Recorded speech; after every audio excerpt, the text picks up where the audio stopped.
आपको लिए चलते हैं सुप्रीम कोर्ट के बाहर, जहां पर नून लीग रहनुमा मीडिया नुमाइंदगान से गुफ्तगू कर रहे हैं। पहले तो मैं ये कहूँगी कि आप लोगों की हिम्मत की दात है कि जिस तरह आप लोग यहाँ सुबह से खड़े होते हैं और जिस तरह आपने इस पूरे केस की समाअत की रिपोर्टिंग करके आवाम तक पहुँचाई है। मैं तमाम कैमरामैन और जो रिपोर्टर्स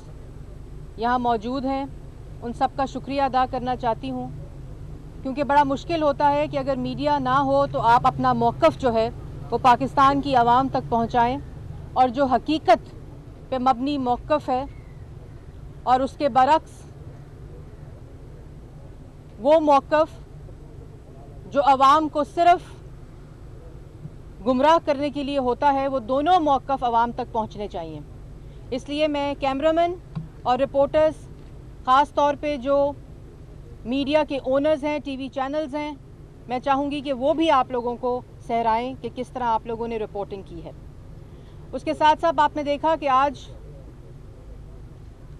तमाम वकला ने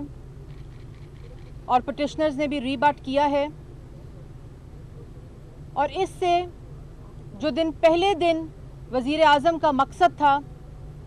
और वज़ीर आज़म ने वो रवायत पाकिस्तान के अंदर शुरू की है कि एहतसाब से किसी को इस्तिस्ना हासिल नहीं है। जब एहतसाब की बात आई, जब उन पे झूठे इल्ज़ाम लगे, उन्होंने ना सिर्फ अपने आप को, अपने मरहूम वालिद को, अपने पूरे ख़ानदान को, ये जो आप लोग टिकर्स देखते हैं टीवी के ऊपर शरीफ ख़ानदान को, इसको अमलन शरीफ ख़ानदान को पाकिस्तान के आइन और कानून के आगे पेश किया। वो तमाम इस्तिस्ना, वो तमाम प्रिविलेजेस,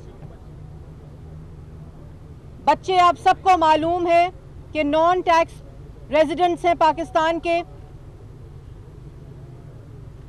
पाकिस्तान का आइन और कानून उनको इस्तिस्ना देता है, जैसे करोड़ों पाकिस्तानी मुल्क से बाहर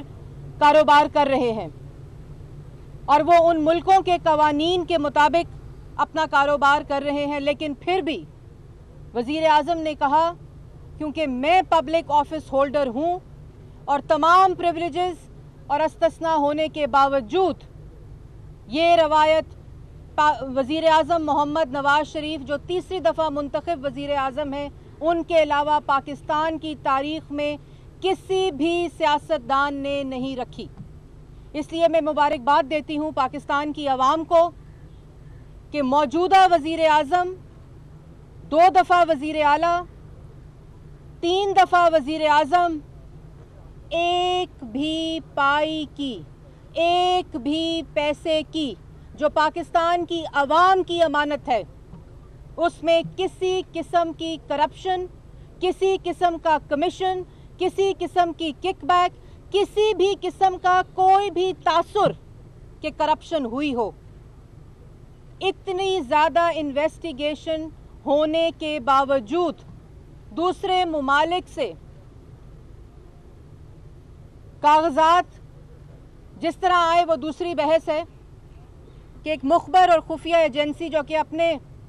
JIT मेंबर के अपने रिश्तेदार की थी, जो डोरमेंट थी, उसको भी छोड़ दें, लेकिन वो खुफिया और मुखबर एजेंसी भी आपके वज़ीर आज़म, जिनको आपने वोट दिया है, जो आपके वोट का मैंडेट रखते हैं, एक भी पैसे की करप्शन का तासुर तो क्या, इल्ज़ाम तो क्या, खदशा तो क्या, तवक्को भी जाहिर नहीं की गई। जबकि उसके बरक्स JIT रिपोर्ट में वो तवक्कुआत, वो खदशात, वो पॉसिबिलिटीज़ के अल्फाज अगर निकाल दिए जाएं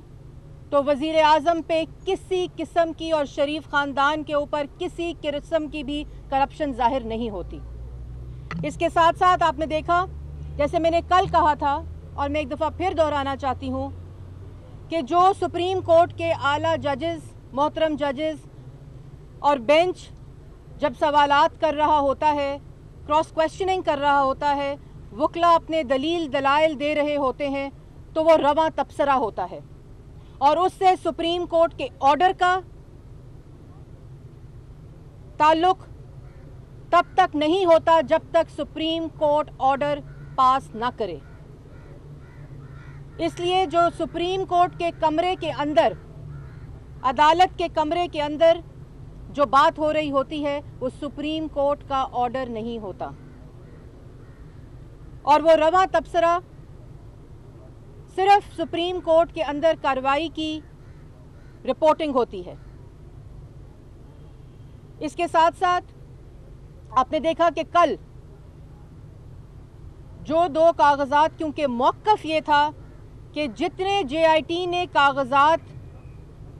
वो दस्तावेज़, वो खतूत जो हुसैन नवाज़ या कोई भी दस्तावेज़ जमा कराए हुए हैं, और एक दफ़ा फिर मैं कहूँगी कि तमाम दस्तावेज़ जो शरीफ ख़ानदान ने जमा कराए हैं वो नोटराइज्ड, वेरीफाइड और सर्टिफाइड हैं। और अगर कोई भी ऐसा दस्तावेज़ जो उसके बरक्स है, पाकिस्तान का आइन और कानून ये हक़ देता है शरीफ ख़ानदान को और हुसैन नवाज़ को कि वो उसको रीबट करें। JIT को चाहिए था कि वो उन खतूत को कन्फ्रंट कराती जो दस्तावेज़ हुसैन नवाज़ या शरीफ ख़ानदान के जमा कराए हुए दस्तावेज़ के बरक्स